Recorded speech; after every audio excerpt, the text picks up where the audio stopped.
a transcendência.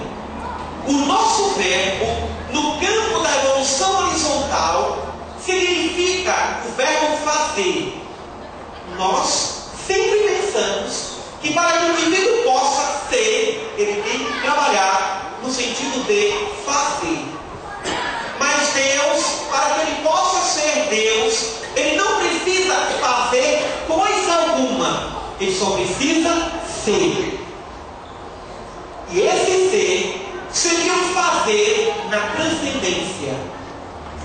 Mas agora vamos falar do Deus que nos criou. Desse Deus que, embora viva na transcendência, embora não dependa dos universos, embora não dependa da criação, ele é pleno.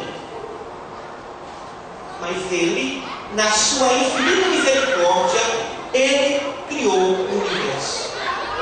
E essa gênese de tempo, do tempo da imanência, nós chamamos de esquetiofirese. Esquetiofirese é a gênese do tempo do mundo material. É a gênese do tempo no mundo da imanência, da criação. Deus cria na imanência, pela eternidade imanente. Então, vejamos alguns aspectos de comparação para que os irmãos possam perceber a sabedoria de Deus. Um pintor, para pintar um quadro, ele precisa de uma tela. Inicialmente a tela, depois pincel, tinta, inspiração, e ele pintará o quadro. Deus tem o pincel. O seu pincel chama-se de Espírito. Espírito é o princípio inteligente do universo. A eternidade seria comparada com a tela do pintor.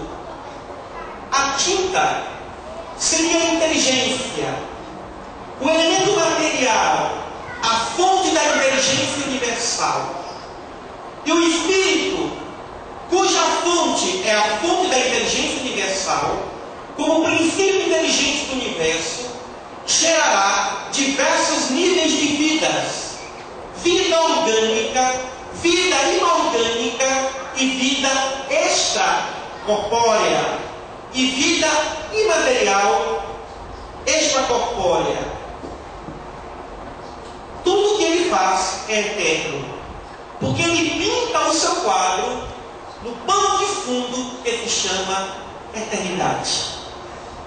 Tudo que Deus faz se transmuta, se transforma numa evolução infinita, eterna. Allan Kardec pergunta aos espíritos: quem é Deus? Os espíritos respondem: Deus é a inteligência suprema, causa primária ou primeira de todas as coisas. Allan Kardec depois pergunta na questão número 2: poder-se dizer que Deus é o infinito? Os espíritos respondem: definição incompleta, pobreza da linguagem humana, insuficiente para definir uma coisa que não está definida por uma outra, que não está tanto quanto a primeira. Dizer que Deus é o infinito é limitar. Então, a infinitude, a capacidade de ser infinito, é um dos atributos de Deus, mas não é Deus.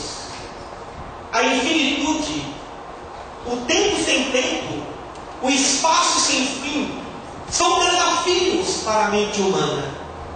Mas o matemático percebeu isso. Nós já estudamos o conjunto dos números naturais, que tem um começo e não tem fim. Começa no 0, 1, 2, 3, 4, 5, conjunto dos números naturais.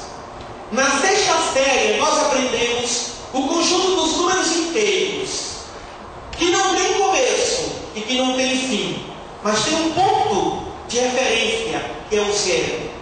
Tem o mais 1, o mais 2, o mais 3, sucessivamente.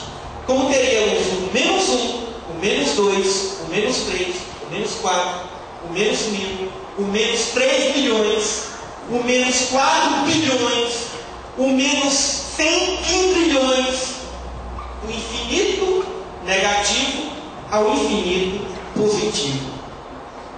Mas entre o 0 e o 1, entre o 1 e o 2, entre o 2 e o 3, existem infinitos números que a matemática delineou, assinalou como sendo os números reais. O conjunto das raízes quadradas, o conjunto das dízimas periódicas, o conjunto dos números reais. Para quem apenas sabe de número natural, e começa no 0 e vai ao infinito, não poderia entender o conjunto do número inteiro. Não poderia entender como pode ser feita a operação 4 menos 10. Quando estamos no ensino fundamental, chega um momento que não entendemos quando o professor de matemática diz: professor, eu entendo como eu posso subtrair 10 menos 5. 10 menos 5, 5. Mas eu não posso entender 5 menos 10. Aí o professor de matemática explica: é possível. 5 menos 10, 5. Só que, na primeira subtração, nós reduzimos de um valor maior para um valor menor. Eu tenho 10. Tiro 5, fico com 5. Mas na operação inversa, não se trata de subtração. Se trata de dívida. Eu devo 10. Pago com 5, fico devendo 5. Eu devo 8. Pago com 4, devo 4. Esse número, esse sinal, é o sinal da dívida. Não é o sinal da subtração. Do mesmo modo o tempo. Nós não entendemos o tempo da transcendência. Porque nós não entendemos o que significaria não ter começo. E por isso que Santo Agostinho, no livro Confissões, diz: aquele que tenta, aquele que imagina, aquele que busca estudar o início, o princípio de Deus, deveria se preocupar com coisas mais importantes, porque essa é uma questão que não se resolve. Porque o nosso pensamento é linear, o nosso pensamento é racional cartesiano, o nosso pensamento é materialista positivista, o nosso pensamento é imediatista, o nosso